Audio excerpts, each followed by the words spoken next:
Hey guys, in this video I'm going to show you how you can install and configure Git and GitHub on your Mac operating system. So let's get started and let's see how we can do it. So first of all, we will start with the installation of Git. So for that, just open your favorite browser and search for Git, and the first link which will appear here will be from git-scm.com. So we are going to click on this link, and here you will be able to see this download for Mac option. So just click on this download for Mac button.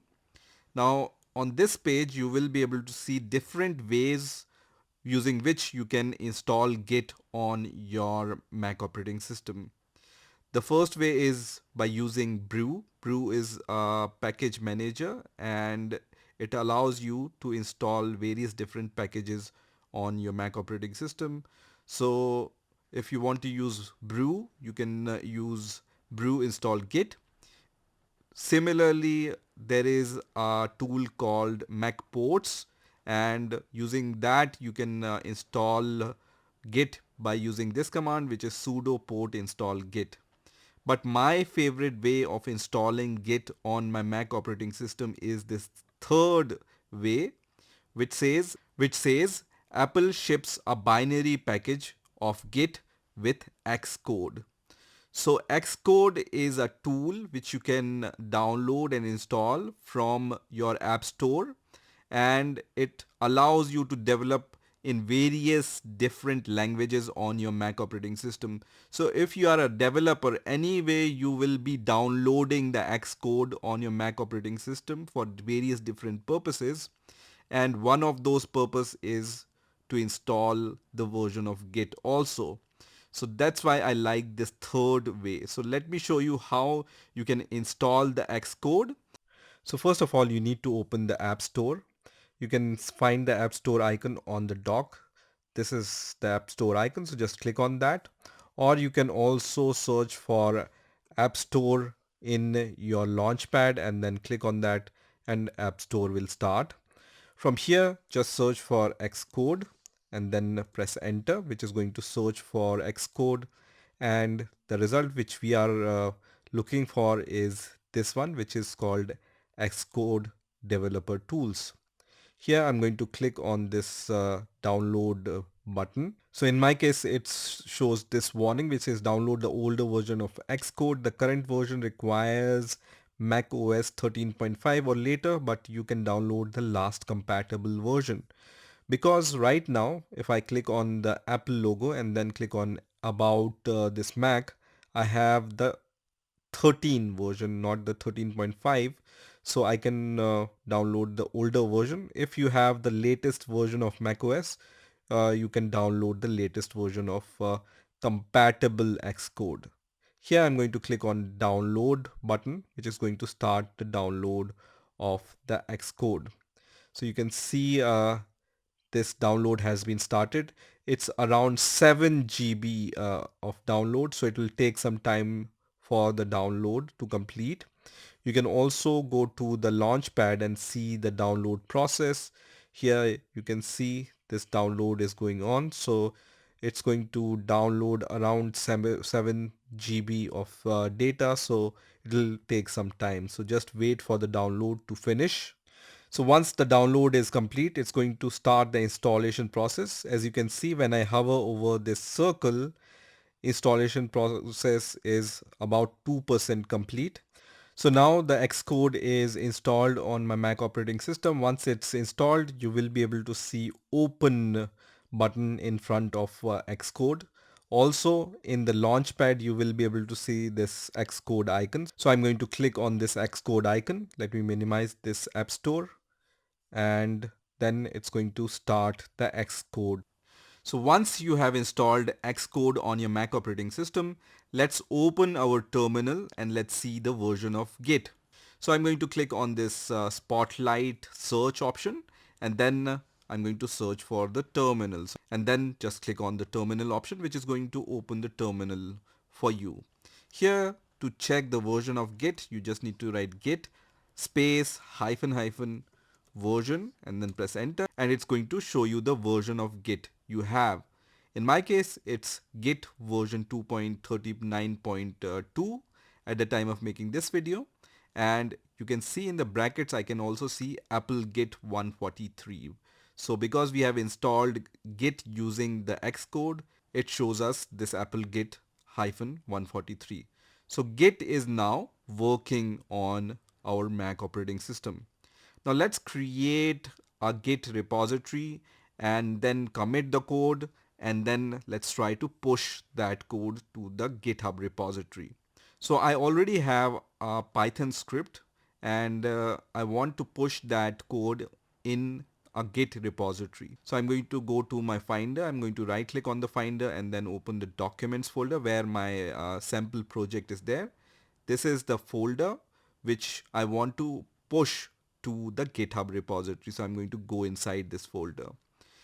Now, as you can see, the location of this folder is users forward slash codebind forward slash documents forward slash samples folder. So I need to navigate to this directory in my terminal also. If you want to see the location, you can also see the location by just right clicking on the file, and then when you select the get info, you will be able to see the path of this file here. So you can see users, then codebind, documents, and then sample. So from here also you can copy the path name, right click here and then click on copy as path name, and then you can cd into that directory. So let me clear the terminal first and let's start from the beginning. So I'm going to cd into the directory where my project is present. As I have copied the path, I'm going to just command paste here, and this is the path of my Python project. So I'm going to just press enter, and now I'm currently in the sample project in my Mac operating system, right? In the sample project, I have this Python script which is test.py. When I do ls here, you will be able to see the same file here. So let me just resize this and then open this sample folder on the right hand side. Now before starting with the initialization of Git and committing our files, let's also create a GitHub repository for this project. So as I said, my Python script resides in the sample directory, and that is the name I want to give to my GitHub repository also. So once again, I'm going to go to my favorite browser and then I'm going to search for GitHub. And the first link which will appear here will be from github.com. So we are going to click on this link. Here, this is the main page of GitHub. You can sign in to your GitHub by clicking on the sign in button. If you don't have any account, you can click on sign up and then provide your email ID and password, and then your GitHub account will be created. And once you are signed in to your GitHub account, it looks like this. So here we need to create a new repository. You can create a new repository by clicking on this green new button, or you also have this plus button at the top and you can click on the new repository option from here also. So I'm going to click on this plus button and then click on new repository, which is going to start process of creation of new repository. Now, as I said, I want to name my repository as sample, right?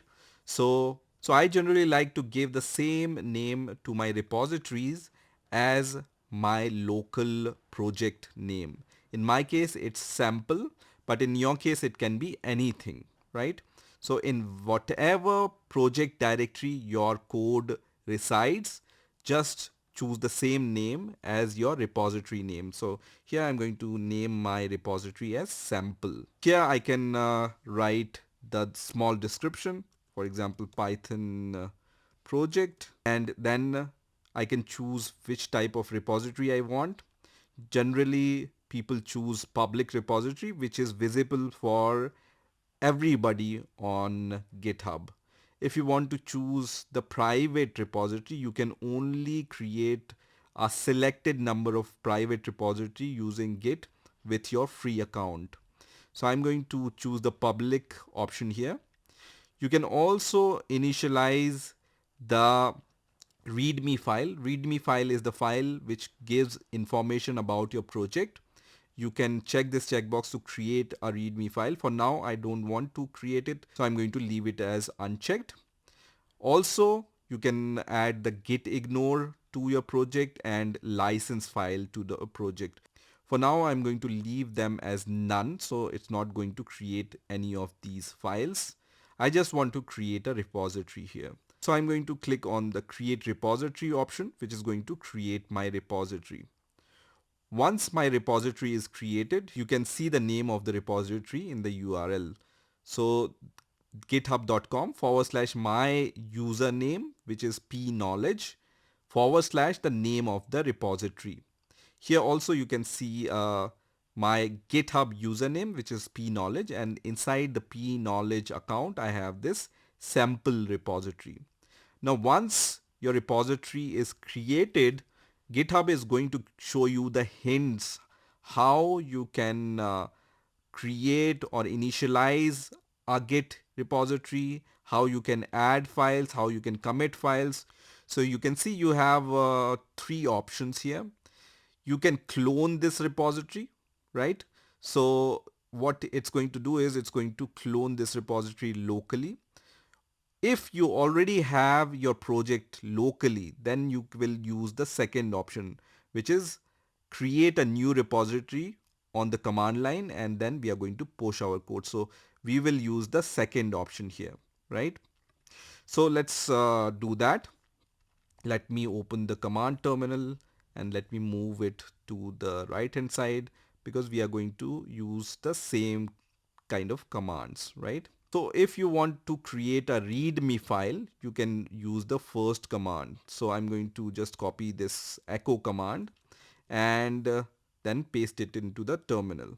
What this does is it's basically going to echo this hash space sample text into the readme file. So it's going to create a readme file and then put hash space sample text into the readme file.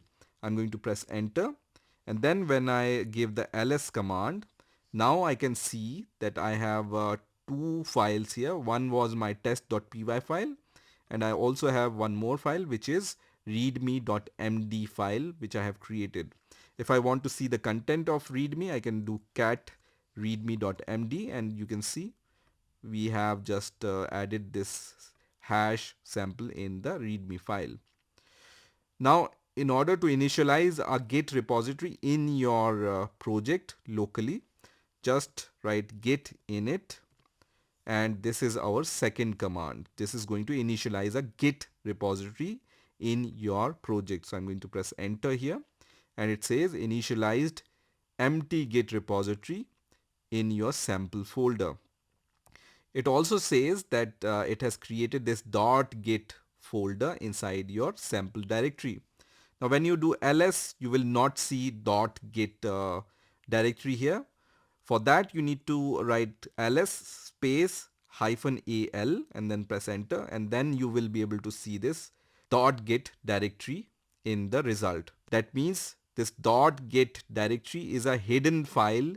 Now the third command it says is you need to give the git add and the file name. So you need to add your files into the Git system. But before that, you can also give this command, which is git status command, and it's going to show you this kind of output, right? So it says untracked files, and it says I have three untracked files. One is this .ds store, which is a hidden file which I don't care about. Second one is the readme file, and third one is the test.py file. Both are in red. Let me just remove this .ds store because I don't need this file. So I'm going to write rm -rf and then the name of the file, which is .ds store, which is going to remove this file, and then let me give the git status command once again, and now I have these two files which are untracked and it's shown in the red color, right? That means our files are present here, but we haven't added those files into the Git system. So to add those files into the Git system, you give these commands, write git add and the name of the file. In our case, we need to add two files.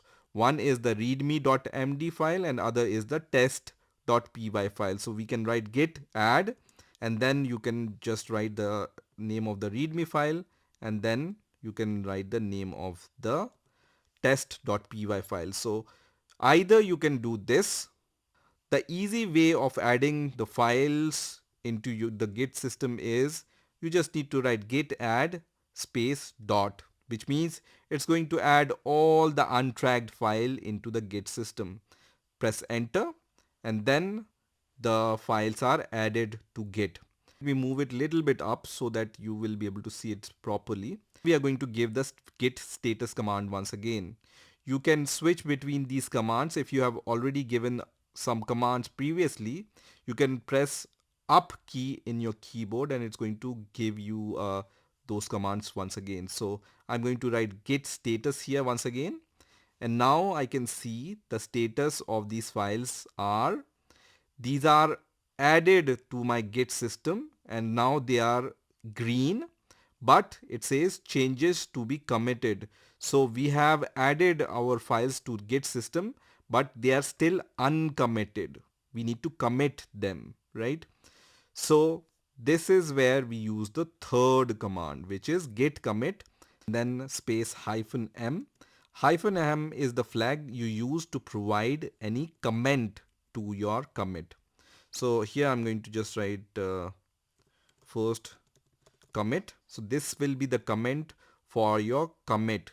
You provide these kind of comments to know what you have committed. So just the information about the commit. When you give this command, you don't need to give the file names after that. When you give this command, all the uncommitted files will be committed. In our case, readme and test.py files will be committed. So press enter and you can see both the files are committed. Now we need to switch to the main branch of our Git. So this is the next command we need to give here, which is git branch space -m and then branch name. Generally the default branch name in Git is main, right? So I'm going to just write git branch space capital M, not the small m, and then the main, right? So it's going to switch to the main branch. I'm going to press enter and now we are in the main branch. Now in order to find out or show the list of all the branches which are present in your Git repository, you can simply give this command, which is git branch and then press enter. It's going to show you all the branches present on your project. We have just created only one branch, which is the main branch, and this asterisk in front of it is going to show you which branch is the active branch, right? So now we have switched to the main branch. Now everything we have done till now, we have done it locally. When we have given this git commit command, you can also see the username and the email ID, and it says the name and the email address were configured automatically based on your username and host name, right? If you want to give the custom username, like in my case, let's say I want to give the custom username p knowledge to the Git configuration, and then I want to give the custom email ID, then what you need to do here is, and I will recommend these two steps for you. So before pushing your code to the GitHub repository, just run these two commands, which is git space config, then write user.name and then your username. So whatever username you want to provide here, you can provide your username for your Git repository or Git configuration. I'm going to provide knowledge as the username here and then press enter, and it's going to set this name as my Git username for my Git config. Then I'm going to also assign the email ID. So for that, you need to write git config space -- global, and instead of user.name, you need to write user.email and then the email ID. I'm going to give any random email ID for now, for example xyz@gmail.com, but you might want to give the proper email ID here. Okay, and then I'm going to press enter. And what these two commands are going to do is it's going to set the proper username into the git config, and it's going to set the proper email ID in your git config. Now in order to view your config, you can write this command, which is git config, and then if you want to see the system wide config, just write --system space --list and then press enter. Right now I don't have any system wide config. Let's do it like this.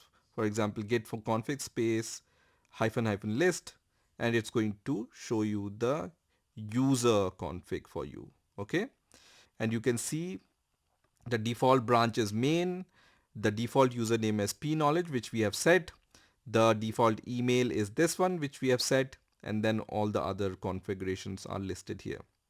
So everything looks good to me. Now I have cleared this terminal so that we can see the next commands. So next command here is git remote add origin and then the URL.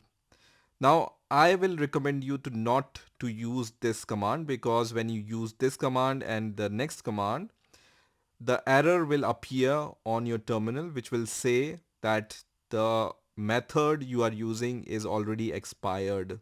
Let me show you how you can properly run the command. Instead of these commands, you need to run other commands which are similar to these commands, but you need to change the commands. First, you need to create your personal access token, and then you will be able to create those commands. So for that, what you need to do is, let me just copy this URL and paste it into the new tab, and then I'm going to open my GitHub account, and here you need to click on your profile and then select settings here.